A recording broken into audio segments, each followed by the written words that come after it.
Jaya Radha Madhava Kunja Bihari.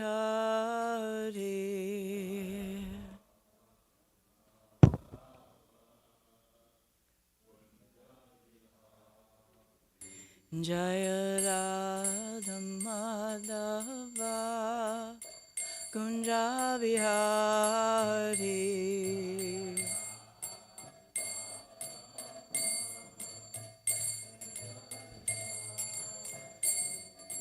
Gopi Jana Vallabha Girivara Dari.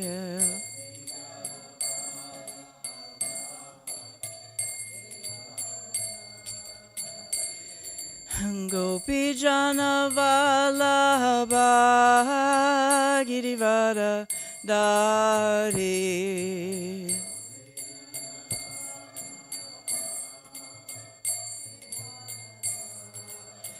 Yashoda Nandana Braja Jana Ranjana.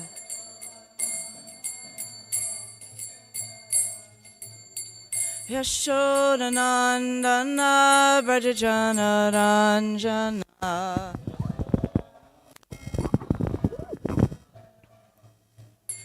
Yamuna Tira Vana Chari. Yamuna Tira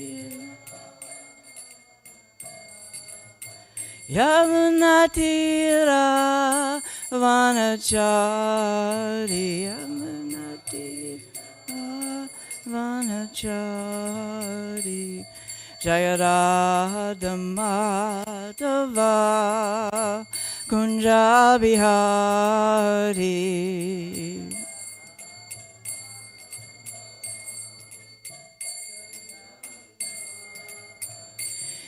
Jaya Radha Madhava Kunja Bihari.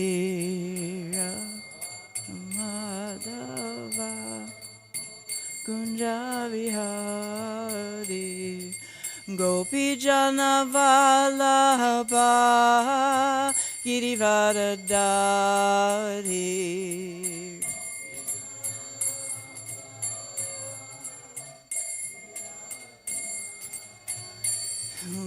Gopi Jana Vallabha Girivara Dari.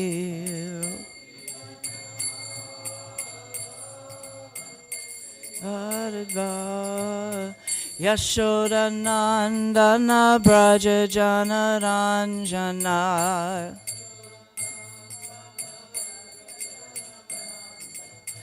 Yashoda Nandana Braja Jana Ranjana. Yashoda Nandana Braja Jana Ranjana. Yamuna Tira Vanachari. Yamuna Tira Yamuna Tira Vanachari. Yamuna Tira Vanachari. Jaya Radha Madhava Kunja Bihari. Radha Madhava Kunja Bihari. Jaya Radha Madhava Kunja Bihari.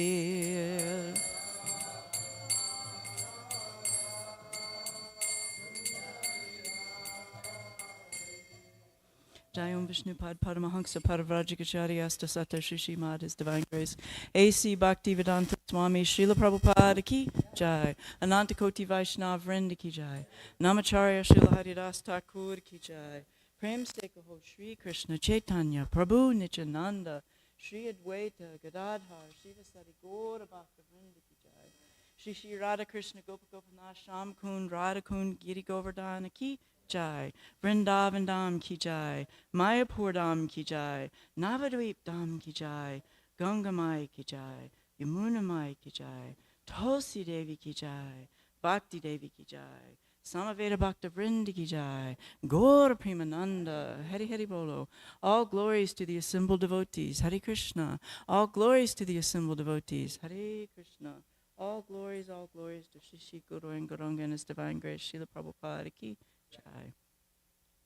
Om Namo Bhagavate Vasudevaya. Om Namo Bhagavate Vasudevaya. Om Namo Bhagavate Vasudevaya. So we're in the 10th canto on chapter 53, Krishna kidnaps Rukmini, on text 46. Namaste Twambike Avikshnam Swa Santana Yutam Shivam Bhuyat Patir Me Bhagavan Krishnas Tad Hanumodatam Namasye Twambike Bhikshnam Swasantana Yutam Shivam Bhuyat Patir Me Bhagavan Krishnastadanumodatam Namasye Twambike Bhikshnam Swasantana Yutam Shivam Bhuyat Patir Me Bhagavan Krishnastadanumodatam Namasye Twambike Bhikshnam Swasantana Yutam Shivam Bhuyat Patir Me Bhagavan Bhuyat Patir Me Krishnastada Anumodatam. Devotees.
Namaste. I offer my obeisances. Twa, to you. Ambike, O Ambika. Ambikshnam, constantly. Swa, your. Santana, children. Yutam, along with. Shivam, the wife of Shiva. Booya, oh, thank you. Booyat, may he become. Patihi, husband. May, my. Bhagavan, the Supreme Lord. Krishna, Krishna. Tat, that. Anumodatam, please allow. So translation, Princess Rukmini prayed, O Mother Ambika, wife of Lord Shiva, I repeatedly offer my obeisances unto you, together with your children. May Lord Krishna become my husband. Please grant this. So we can repeat together. Princess Rukmini prayed, O Mother Ambika, wife of Lord Shiva, I repeatedly offer my obeisances unto you, together with your children. May Lord Krishna become my husband. Please grant this. So there's no purport. I'm going to do a couple of verses, but I also want to read through the commentaries, which for the first several verses are basically very descriptive. And then when we get to the purport and a couple of texts, it ties together and even references the verses previous, and some of the verses now reference that verse, and so it kind of encapsulates, and for me, drew this picture of a necklace where there were these little beads leading up to this jewel that was hanging in the purport of a couple of verses going forward. So I'll go ahead and do the verses and then come back through the commentaries until the last couple of them. So a little bit different. So 47 and 48. Hadbir Ganda Satire Dupair Vasa Shran Malya Bhushanai Nano Pahara Balabi Pradipa Valibi Pratik Viprastriya Patimatis Tatatai Samupujayat Lavana Pupa Tambula Kanta Sutra Falek Shubhihi. Rukmini worshipped the goddess with water, scents, whole grains, incense, clothing, garlands, necklaces, jewelry, and other prescribed offerings and gifts, and also with arrays of lamps. The married Brahmana women each performed worship simultaneously with the same items, also offering savories and cakes, prepared betel nut, sacred threads, fruit, and sugarcane juice. So 49. Dashai striyas tapra dadu sesham yujurashi ashisha tabyo devya namas chakre shesham cha jagre vatu. The ladies gave the bride the remnants of the offerings and then blessed her. She in turn bowed down to them and the deity and accepted the remnants with prasad. And then 50.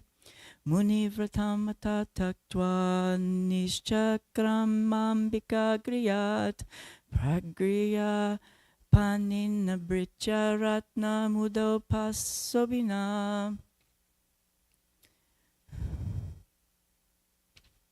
The princess then gave up her vow of silence and left the Ambika temple, holding on to a maidservant with her hand, which was adorned with a jeweled ring. And then I'm going to do 51 through 55, but I want to read the Acharya commentaries up to this point and then go through this because this is a longer verse and purport.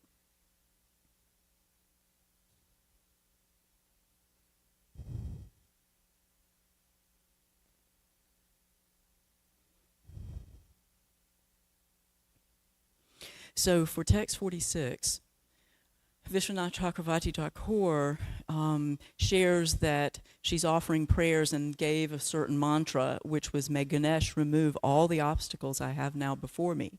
May Krishna be my husband, and may you approve it." "So be it. May he be your husband," answered Durga. This verse is the mantra, in the Jiva Goswami comments, this verse is the mantra for offering respects to Durga.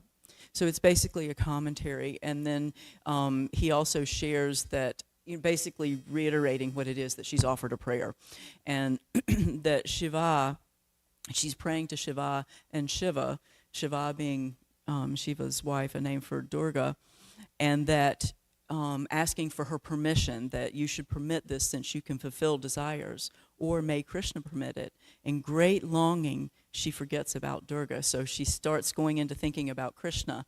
And so we can start to see in these next several verses what Rukmini's mood is around her love for Krishna, and then we'll go a little bit deeper in that in the other verses.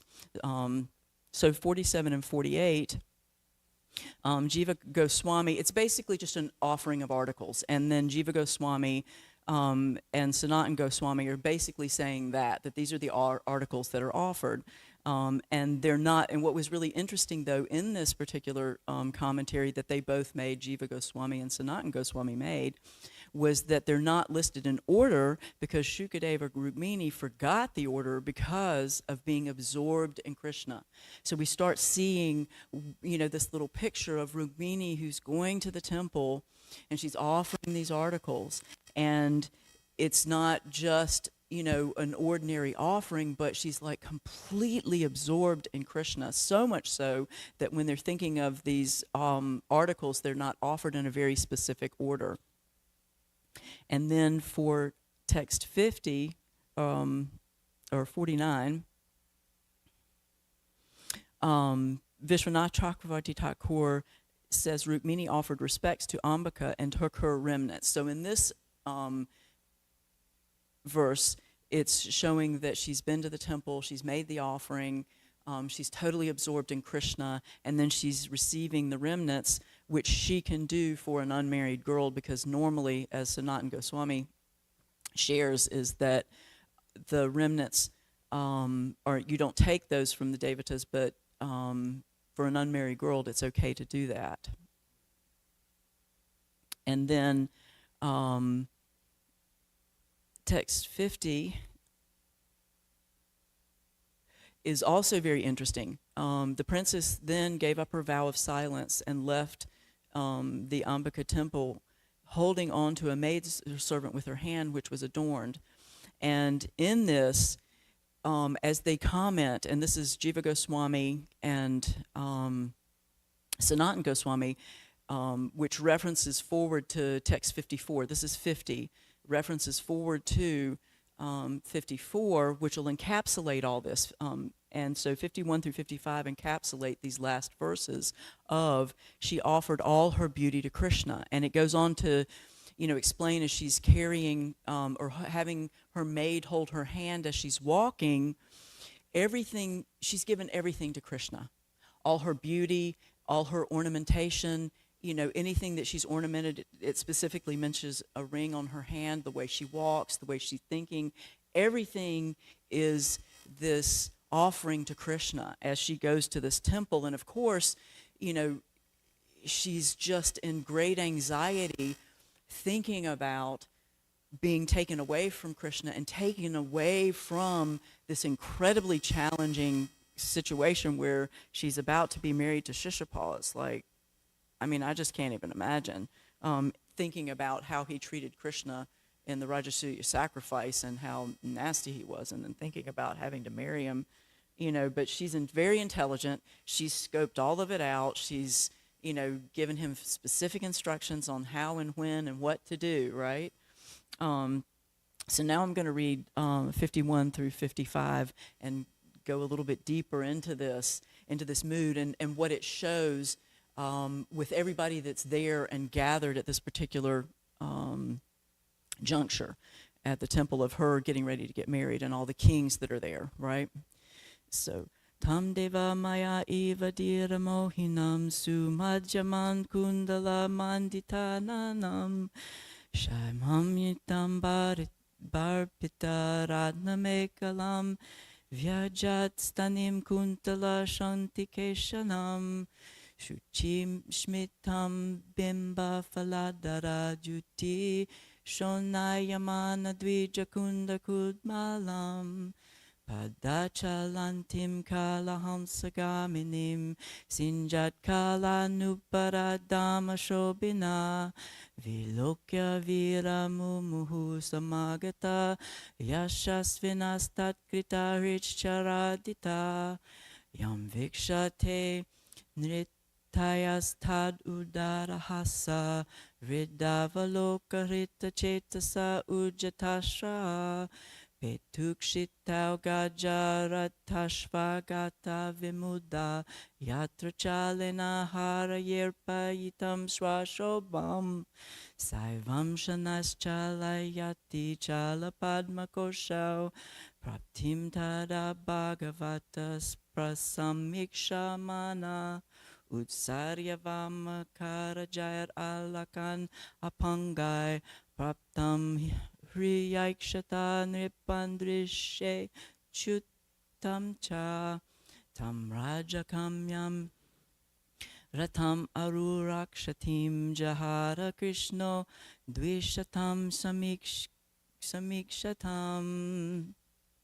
Rukmini appeared as enchanting as the Lord's illusory potency, who enchants even the sober and grave. Thus the kings gazed upon her virgin beauty, her shapely waist and her lovely face adorned with earrings.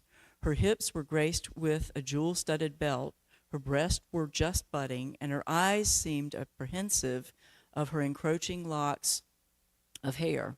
She smiled sweetly, her jasmine bud teeth reflecting the glow of her bimbo red lips, as she walked with the motions of a royal swan.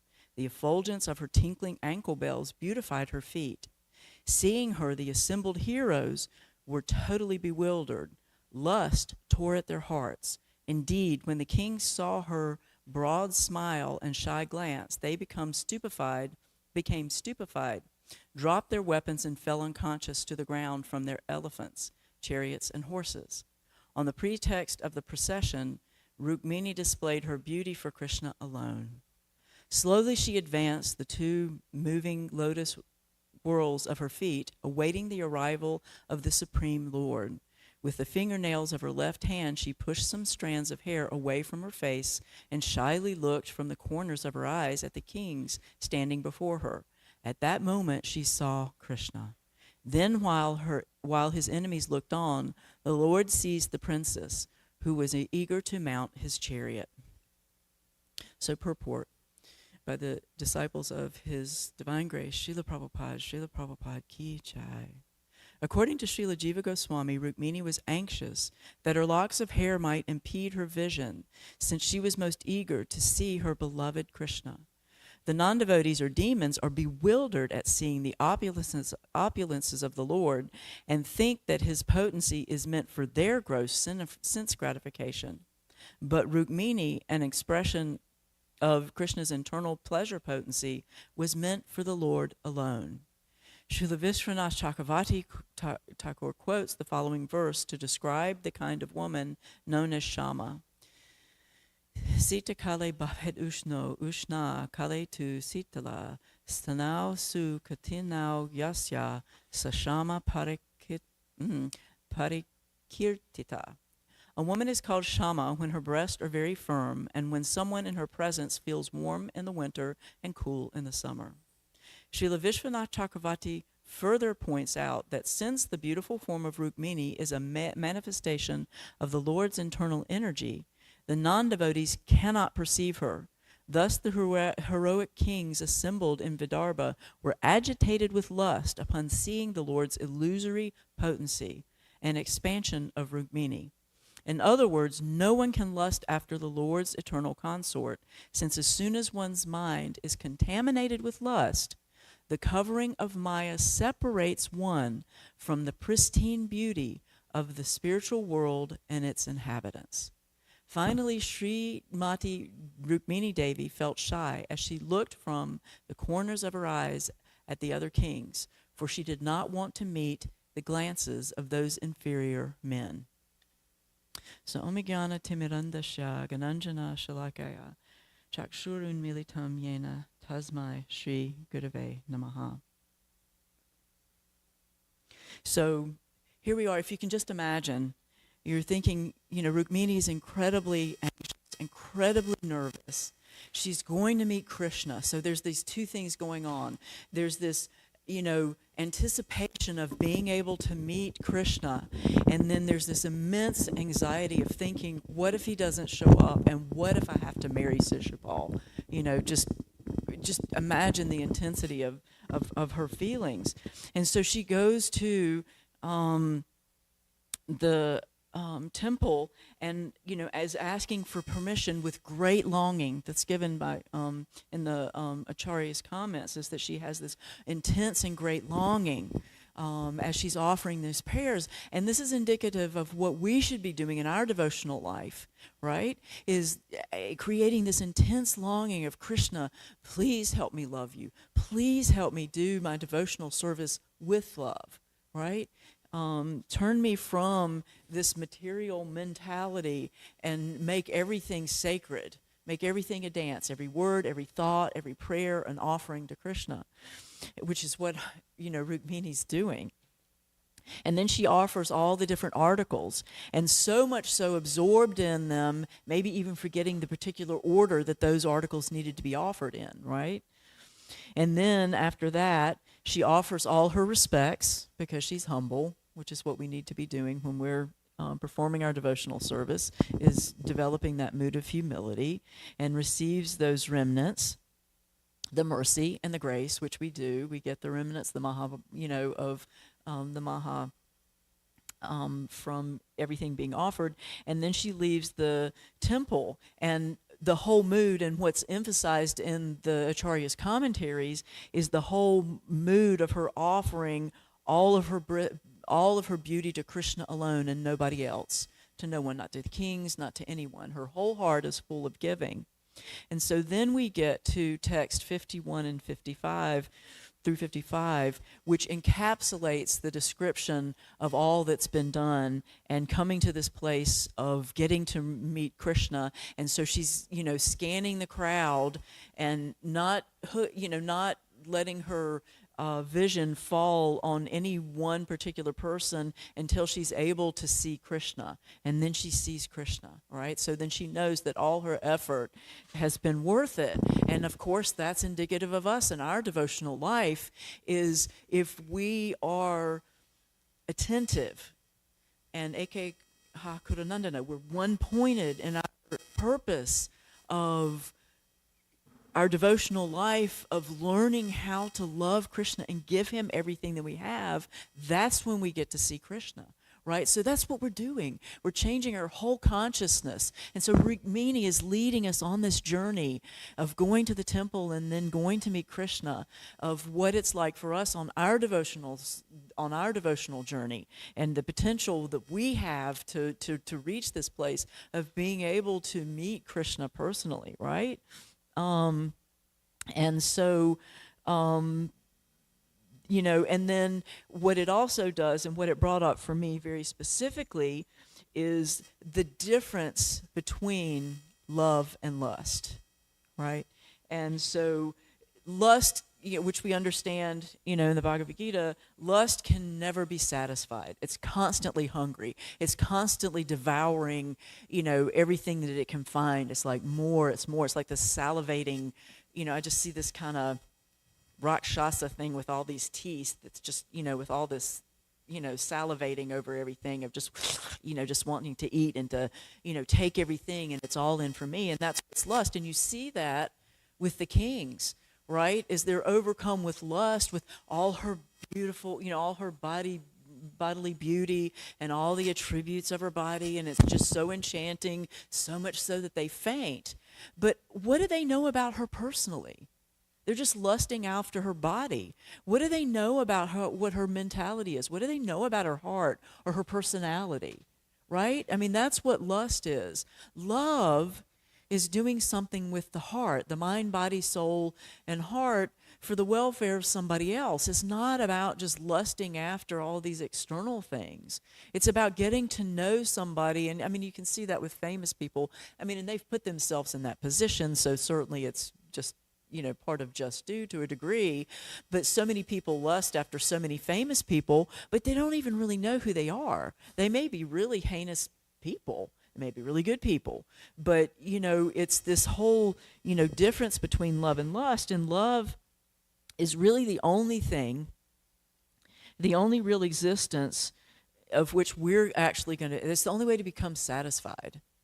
Right? Because we're never satisfied, because we're stuck with our mentality of thinking that we can enjoy everything, thinking that we can control everything, thinking that if we get one more thing, everything will be okay. It's all about, absorbing all of, or taking it all in for ourselves. But that's not what love is really about. Love is about giving. And the amazing thing about giving, which I've said many times before, because I saw this TEDx or TED Talk by a particular gentleman, and I can't remember his name right now, Simon Sinek, and he was talking about all the chemistry in the body, and he did a lot of work with the military and PTSD and a lot of other things, but he does discussions. But out of all the different chemicals in the body, oxytocin is the one that rebuilds the body. All the other ones, ramp up the body and help it survive in different circumstances. But oxytocin is the only one out of all of those that repairs the body. And that's stimulated by taking care or doing for others and putting yourself, out there for others. And so we're built chemically, even beyond a soul, but on a bodily level, to serve, because that's what you get, that warm, fuzzy feeling from doing something for others. Some people give money or donate for, homeless or whatever, but, that's partly, this need to serve others. And I just thought that was really amazing that, even though we've got this material body, Krishna's added this element that we're built to serve. And that's the only way we're actually going to be healthy mentally and physically, right? So we have this whole internal external thing going on, and it's again trying to go deeper into the internal, because it's it's not about the book cover, but all the different pages or the content within the living soul and with the living entity, and about not the body but the heart and the soul. And so when we go to, and I came across, a couple of verses, obviously, in the Bhagavad Gita that I kind of wanted to hit on. So while contemplating, and this is 262, while contemplating the objects of the senses, a person develops attachment for them. And from such attachment, lust develops. And from lust, anger develops. From anger, complete delusion arises, and from delusion, bewilderment of memory. When memory is bewildered, intelligence is lost, and when intelligence is lost, one falls down again. I'm thinking all these kings falling off their horses, right, into the material pool, of lack of intelligence. It's this lack of intelligence. But then when we become free from all of those attachments and aversion, and able to control the senses through the regulative principles of freedom, which is really interesting. It seems like an oxymoron, but we become free when we follow the regulative principles, can obtain the complete mercy of the Lord. For one thus satisfied in Krishna consciousness, the threefold miseries of material existence exist no longer. In such satisfied consciousness, one's intelligence is soon well established. So in other words, to obtain real intelligence, to really know what's, action and inaction, what's right, what's wrong, and the best decisions we can make is by becoming Krishna consciousness and attaching ourselves to Krishna and becoming completely absorbed in him and doing everything, thinking, even her, she's even thinking about how she walks, in this whole consciousness of Krishna. And then the other verse that was stimulated for me was text 340, which is the senses, the mind, and the intelligence. This is amazing because my Gurudev said one time in a lecture that the Bhagavad Gita is a map to Krishna, right? It's this very specific instructions on how to go forward, turn left, go around the turnaround, the circle around, whatever they call those, roundabout, and go off in a particular direction. And so it's a very specific map on how to get back to Krishna. And so one of these instructions, and Prabhupada's just so brilliant. I love the way that he purports things. The senses, the mind, and the intelligence are the sitting places of this lust. Through them, lust covers the real knowledge of the living entity and bewilders him. And so Prabhupada shares, the enemy has captured different strategic positions in the body of the conditioned soul, and therefore Lord Krishna is giving hints of those places so that one who wants to conquer the enemy may know where he can be found. So if you think about it, he's giving us very specific instructions on where this lust is hiding, because we hear all the time that lust is an enemy, but where is it hiding, right? So we can go in with our little army of devotional service and attack these different enemies. And so the mind is the center of all the activities of the senses, and thus when we hear about the sense objects, the mind generally becomes a reservoir of all ideas of sense gratification, and as a result, the mind and the senses become repositories of lust. Next, the intelligence department becomes the capital of such lustful propensities. Intelligence is the immediate next-door neighbor of the spirit soul.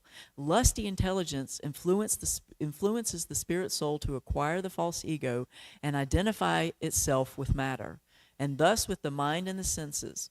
The spirit soul becomes addicted to enjoying the material senses and mistakes this as true happiness. So again, here's this map of exactly where all of this stuff is, where we can go in, we can root it out, and remember, what our real protection is. Because I was also thinking about this as my spiritual master was speaking in his lecture yesterday about protection of women. And Mother Irmela, and then he was referencing Leela Shakti as well, that women need to be protected. And what it brought up to me is that, and what I shared even I think last night, is there's only one form of trustee protection, and that's Krishna. Because there's nobody, even for women in this world, and at least from my own spiritual protection, there's nobody that can protect me. The only person that could actually truly protect me is Krishna, right? We have the protection of the spiritual master for sure with his instructions. We have the Shastras, and to give us this map on how to become Krishna conscious, which protects us. But ultimately it's this dependence upon Krishna, and you can see that. And for me, the greatest heroine, and for me personally, is Draupadi, is because she's in that. If the Pandavas can't protect you, who can protect you, right? And so she's in this position, and she's, finally gives up, even trying to protect herself, realizing that even her husbands couldn't protect her, but who protected her? Krishna. And, it's the same thing with Rukmini, is that she's so dependent and so trustworthy of Krishna coming to get her, that for me, that's our indication too. And the reason why we're learning how to love Krishna and why we're, taking up this Krishna consciousness is for our protection and to get back home, back to Godhead, because on that path, following that map is, the best instructions. If we don't, we can decide to go sightseeing off to the side and get totally lost, and not follow the instructions. But better to stay the course, follow the instructions, so that we can remain safe and truly develop our love for Krishna, like Rukmini, like Draupadi, and all these other great personalities, of finding where our real shelter is and what real love is, and the difference between love and lust.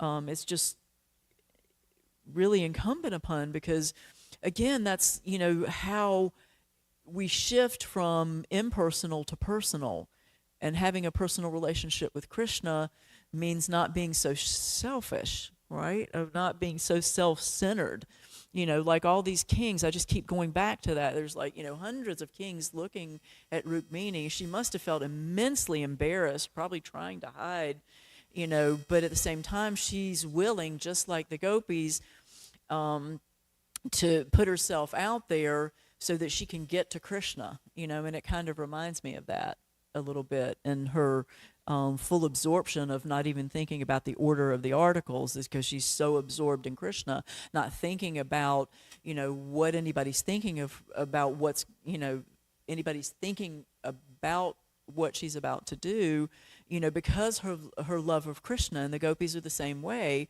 They don't really care for social convention. It's just totally their love for Krishna that's pulling them in the direction. So again, coming back to how we can do that for ourselves.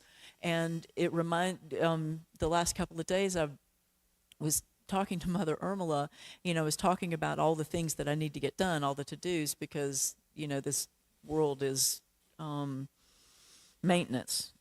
That's the mode of goodness. So our maintenance is constant. And she was like, but are you doing it with love? And so it was a reminder for me and tied in for me today's verse. And then she was picking on me and make fun of me. Are you doing it with love today? Is today one of those where you're doing it with love?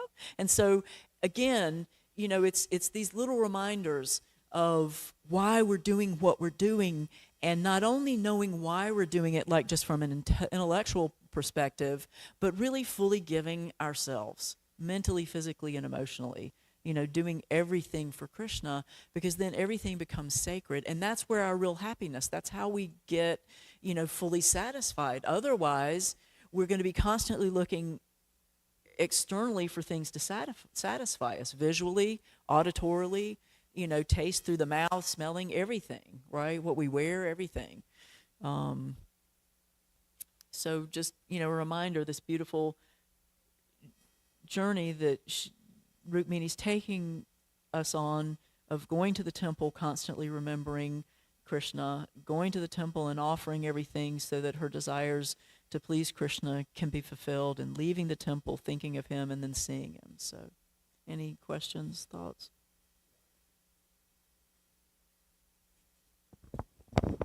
So I just thought it was really interesting in the final verse that the people who are not Krishna conscious couldn't see Rukmini. Mm-hmm. They actually saw her illusory expansion, Durga, basically. Right. They were actually seeing Durga, who is the expansion in the material world of Rukmini, the goddess of fortune, in the same way that Ravan couldn't really see Sita Devi or kidnap Sita Devi. So I just thought that means ourselves too. We can't That's right. really see spirit as long as we're overcome with lust. Actually, we're seeing the reflection of spirit. Thank you for bringing that up, because it was one of the things that I wanted to point out in the Acharya's commentaries, because also there was that connection where they brought up in the commentary that it was, or was it the purport, where it was like, I think it was the commentaries, it was like Krishna in the wrestling match, Kamsa, because it was like everybody saw him completely differently, and they couldn't see him for who he was. So, yes, thank you for bringing up that, Gurudev. There was just a lot of thoughts, and I didn't get to that one. But it's true that we cannot see Krishna, and I guess that encapsulates everything, that I've been sharing in a way, that we can't really see Krishna until we get rid of that lust. And so, this is how we do that, is by practicing devotional stuff and giving everything. So, Yes, Ruth. socially speaking, we understand that there are different.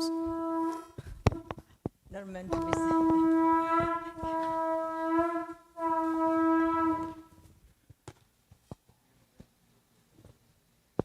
Yeah. Thank you, Gurudev.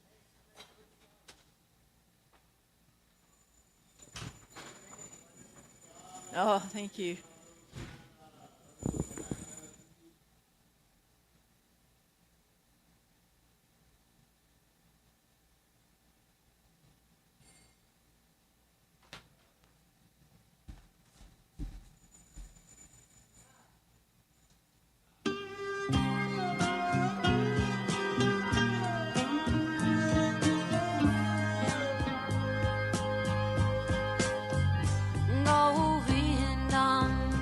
Adi Purusham Namaha bhajami govindam adipurusham tamaham bhajami govindam adipurusham tamaham bhajami Enam kanvantam aravindadalayataksham Marhavatam samasitam buddhasundarangam Kandar akom vikamaniya vishesha shobham Govindam adipurusham tamaham bhajami Govindam adipurusham tamaham bhajami Govindam adipurusham tamaham bhajami Angani yasa sakalen Driya Priti Manti Pasyanti Panti Kayanti Jiram Jaganti Ananda Chinmaya Sadhu Jala Vigrahasya Govindam Adipurusham Tamaham bhajami Govindam Adipurusham Tamaham bhajami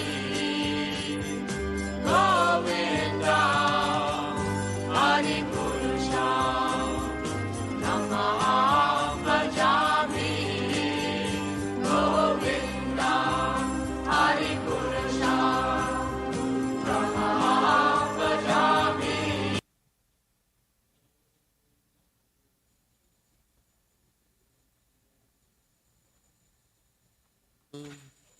Bhajami.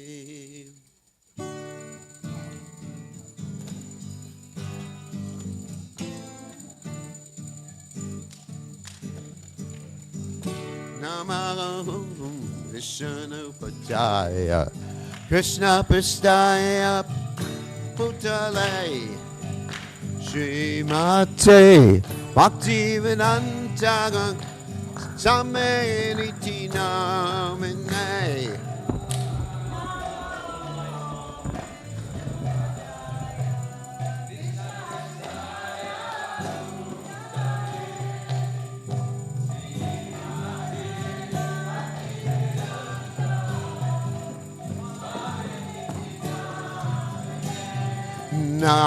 Namaste Saraswati Devi Gurvani Vachar Rinegini Visesha Shunyavati Masya Jagate Satarande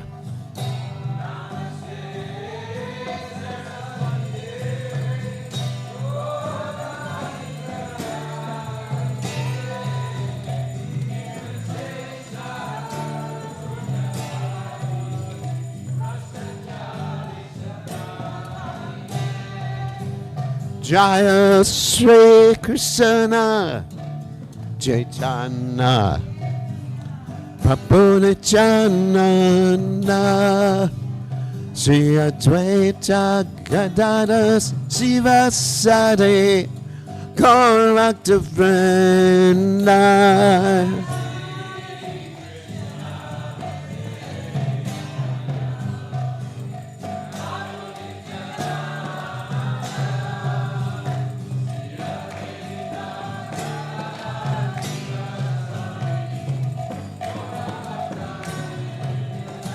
Jaya Sri Krishna Chaitanya Prabhu Nityananda Sri Advaita Gadadhara Sivasadi going back to Brenda.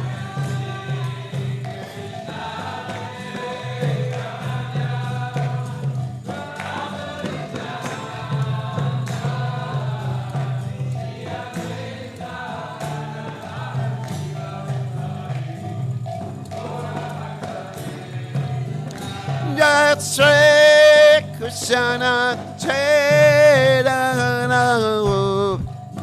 Pavanachananda, Jadwaita, Shiva Sati, go back to Brenda.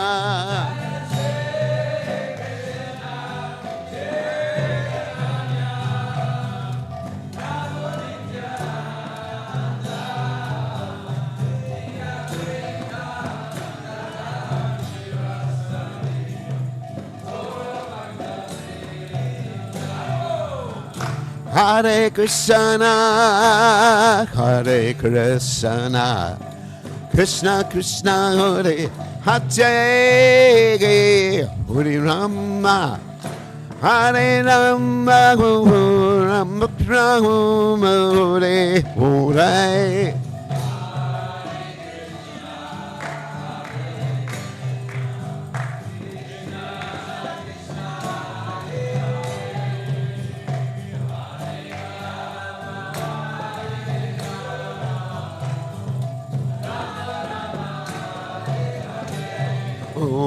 Hare Krishna, Hare Krishna, Krishna Krishna, Hare Hare, Hare Rama, Hare Rama, Rama Rama, Hare Hare.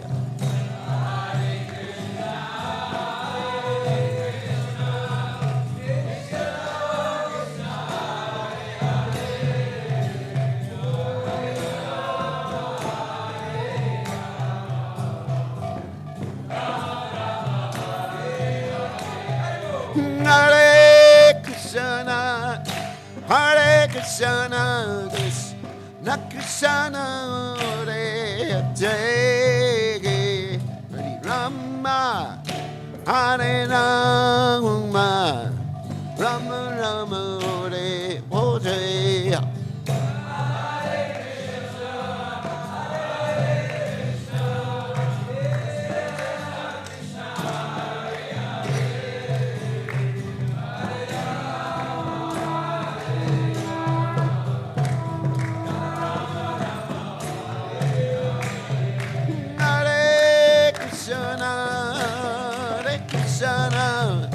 Krishna Krishna, Hare Hare, Hare Rama, Hare Rama, Rama Rama, Hare Hare.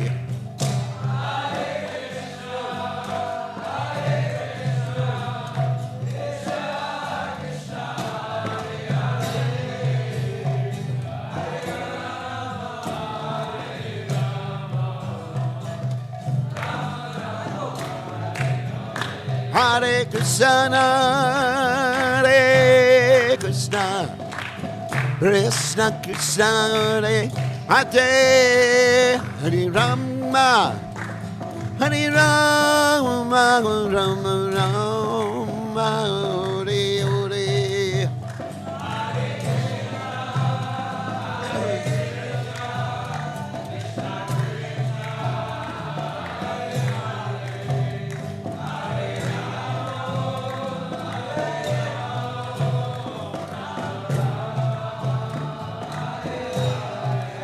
Hare Krishna, Hare Krishna, Krishna Krishna, Hare Hare, Hare Rama, Hare Rama, Rama Rama, Hare Hare.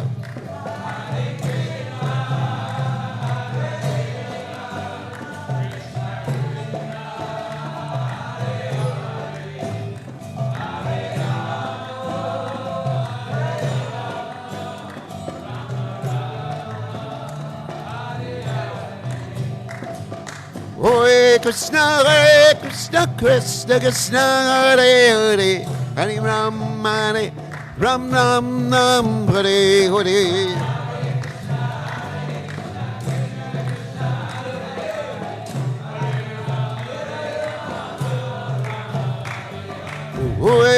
Hare Krishna, Krishna Krishna, Hare Hare, Hare Ram, Ram Ram Ram, Hare Hare.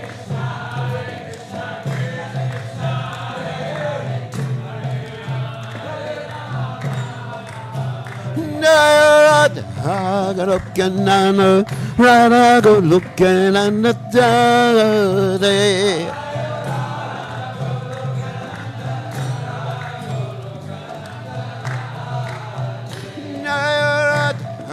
Broken and Radha broken and the day.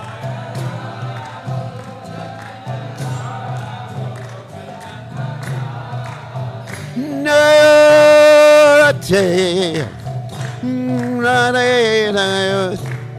Radhe, Jaya Radhe.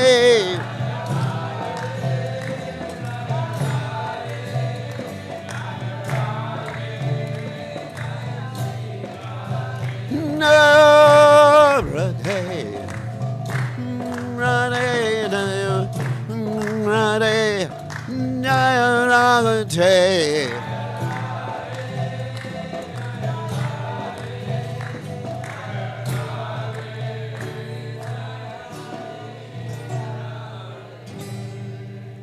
Jai Om Vishnu Pada.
Chandrika Vitaranam Jivapad Jivanam Anandam Buri Varnam Pranipanam Pranamrita Swanam Sarvamisnapanam Paramijayate Sri Krishna Sankirtanam Nam Namakari Bahuda Nija Sarva Shaktis Tatrapita Niyamita Smarane Nakala Etadrishita Vakripa Bhagavan Mamapi Durdaiva Midrishami Hadjani Nanuraga Vinadapi Sunuchena Tarorapi Suhishuna Amani Namana Dena Kirtaniya Sadahari Nadanam Najanam Nasundarim Kavitam Va Jagadisha Kamaye Mama Janmani Janmani Ishvare Bhavatad Bhaktir Hoitaki Twai Ainanda Tanuja Patitam Mam Vashame Bhavam Buddha Kribayata Vapada Pankaja Stita Duli Sajushim Vachintaya Nainam Galadashu Daraya Europe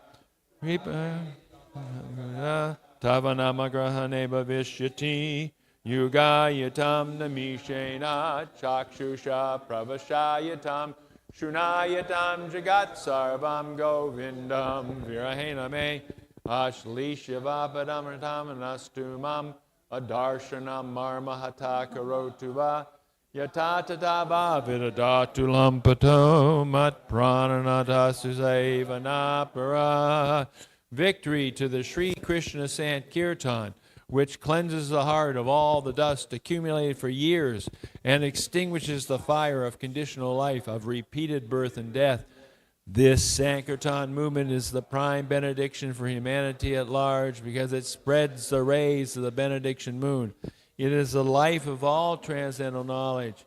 It enhances the ocean of transcendental bliss and enables us to fully taste the nectar for which we are always anxious. O my Lord, congregational chanting of your holy name alone can render all the benedictions of living beings. And thus you have hundreds and millions of names like Krishna and Govinda. In these transcendental names, you've invested all your transcendental energies. There are not even hard and fast rules for chanting these names. O my Lord, out of kindness you enable us to easily approach you by your holy names, but I am so unfortunate that I have no attraction for them. One should chant the holy name of the Lord in a humble state of mind, thinking oneself lower than the straw on the street. One should be more tolerant than a tree, devoid of all sense of false prestige, and should be ready to offer all respect to others. In such a state of mind, one can chant the holy name of the Lord constantly. O Almighty Lord, I have no desire to accumulate wealth, nor do I desire beautiful women, nor do I want any number of followers. I only want your causeless devotional service, birth after birth. O Son of Nanda Krishna, I am your eternal servitor, yet somehow or other I have fallen into the ocean of birth and death. Please pick me up from this ocean of death and place me as one of the atoms at your lotus feet. Oh, my Lord, when will my eyes be decorated with tears of love flowing constantly when I chant your holy name? When will my voice choke up, and when will the hairs of my body stand on end when I... Oh, Govinda, feeling your separation, I'm considering a moment to be like 12 years or more. Tears are flowing from my eyes like torrents of rain, and I'm feeling all vacant in the world in your absence. I know no one but Krishna is my Lord, and he shall remain so even if he handles me roughly by his embrace or makes me brokenhearted by not being present before me. He is completely free to do anything and everything, for he is always my worshipful Lord unconditionally.